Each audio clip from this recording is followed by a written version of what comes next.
आप डिनर करके यहाँ पे आइए, काउंटर यहाँ पे लगेगा, यहाँ पे आराम से ले सकते हैं आप। डिनर के बाद सारे बुक्स आपको यहाँ पे मिलेंगे, जो लोग अपना नाम इसमें लिखा चुके हैं लिस्ट में। शीला सुखदेव सिंह जी को मेरी राष्ट्रीय कार्यकारी अध्यक्ष श्री राष्ट्रीय राजपूत कर्मी सेना आप सभी के बीच में अपने विचार प्रकट करेंगे।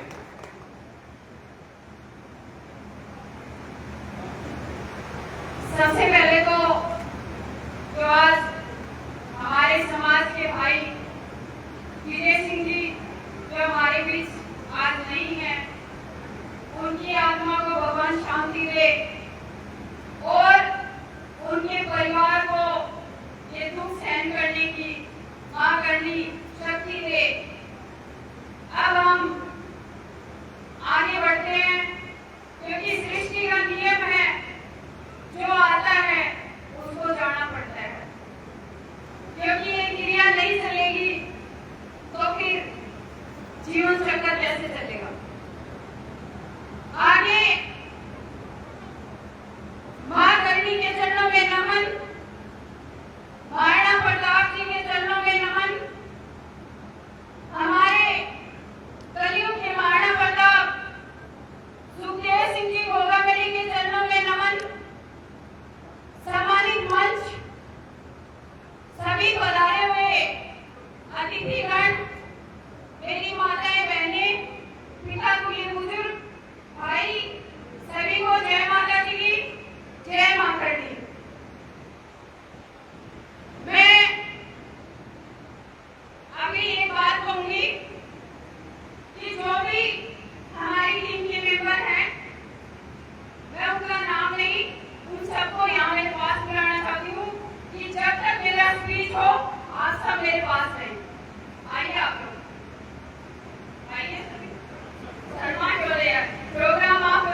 हो गए हैं, लेकिन मुझे यकीन था उन्होंने जैसे समाज को प्यार दिया, समाज के साथ खड़े रहे और समाज को अपने बच्चों की तरह पाला, आज वैसे ही समाज हमारे साथ खड़ा है। ये मेरे लिए खुशी की बात है कि समाज ने हमें अपनाया और हमारे साथ खड़े हो गए। ये हमारे लिए ताकत है, ये हमारा हौसला है और ये हौसला और ताकत सदैव बने रहेगी। लेकिन आप लोगों को साथ रहना पड़ेगा।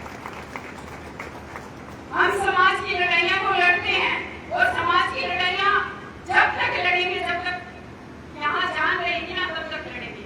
लेकिन उस समाज की लड़ाई लड़ने के लिए सर्व समाज को और आप सबको मेरे साथ ये लड़ाई लड़नी पड़ेगी, क्योंकि लड़ाई बहुत लंबी है। आज छोटे छोटे लोग, मतलब जिनकी घर में बैठने तक की औकात नहीं है, जिनको बच्चे तक नहीं पूछते, वो लोग उंगलियां उठाते हैं समाज के बारे में। ऐसे लोगों को जवाब देने के लिए आगे मैं खड़ी हो जाऊंगी, बेशक आप मेरे पीछे खड़े हो जाना, क्योंकि मरने से मुझे डर नहीं लगता। सतरेपुर में जिस दिन जन्म लिया था ना, उसी दिन डर छोड़ दिया था, उसी दिन सोच लिया था कि अगर मौत आएगी तो हंस के गले से लगाएंगे। और ये उदाहरण मेरे पति ने पेश किया है, तो मरने के लिए मैं डरती नहीं हूँ। समाज का नेतृत्व बिल्कुल डट के और डंडे की तान पे करूंगी हमेशा। तो कोड़ी में लोग धमकियां देते हैं, माफ करो, मुझे भी धमकियां दे रहे हैं, लेकिन मैं ये कह देती हूँ, अरे तुम्हारी औकात होती है तो तुम सामने आकर के एक बार सामना करके तो देखो। एक बार सामना करोगे तो तुम्हें पता चल जाएगा, जैसे पहले भागते थे वैसे अभी भी भागोगे। वही समाज भी है हमारे अंदर। हम बुलने और बुलाने वाले नहीं है, तुम्हें तुम्हारी औकात दिखा करके मानेंगे। लेकिन आज आप लोगों ने देखा कि मेरे समाज में छोटी छोटी फूटे आ गई, छोटे छोटे, मैं कह देती हूँ कि इन्होंने संगठन बना लिया, इन्होंने भी संगठन बना लिया, मैंने भी संगठन बना लिया, आपने भी संगठन बना लिया। तो क्या हो गया, संगठन बना लिया तो अच्छी बात है ना। कम से कम संगठन के पीछे 500, एक संगठन के पीछे अगर 500 जोड़ेंगे तो 500 करके कितनी की संख्या इकट्ठी हो जाएगी, आप बताइए। संगठन है तो शक्ति है, और शक्ति है तो हम हैं। लेकिन संगठन कोई भी हो, जब केसरिया ध्वज दिखाई दे और एक राजपुताना की चादर बिछाई दे तो बिना सोचे बिना समझे आ जाए। अभी मेरे से पहले पूर्व वक्ता ने बताया कि यहाँ पे क्षत्रियों की संख्या कुछ कम है। क्या कम है? कम है यहाँ पे। अच्छा, तो फिर आप अपने आप को कमजोर मानते हैं क्या? कम है नहीं मानते ना, क्योंकि एक कहावत है हमारे राजपुताने में कि सिकड़ी शेर एक ही पैदा करती है, बाद में तो बचेरे आते हैं। तो शेर की संख्या एक से शुरू होती है, लाख से शुरू होती है। हमारी कौम खुद शेर है, खुद शेरों से मुकाबला करने वाली है, खुद छाती पे खुद तलवार लेकर के खड़े होते थे, लेकिन तोप का सामना करते थे। वो है हमारी क्षत्रियता, वो है वीर हम। इसलिए कहीं भी घबराना नहीं है, और कहीं भी आप लोगों को जरूरत हो तो आप लोगों के साथ सदैव हम लोग हैं। चाहे करनी सेना हो, चाहे ये महाराणा प्रताप जी की सेना हो, चाहे कोई भी सेना हो, हम सब साथ रहेंगे। और जिस भी भाई को, चाहे सर्व समाज का कोई भी भाई हो, कोई भी दबा कुचला हो, गरीब हो, मजलूम हो, हम सबके साथ खड़े रहेंगे। लेकिन उसके लिए हम सबको एक साथ, एक संगठित होकर के रहना पड़ेगा। संगठन में बटे रहो कोई दिक्कत नहीं है, लेकिन संगठित रहना। सभी को जय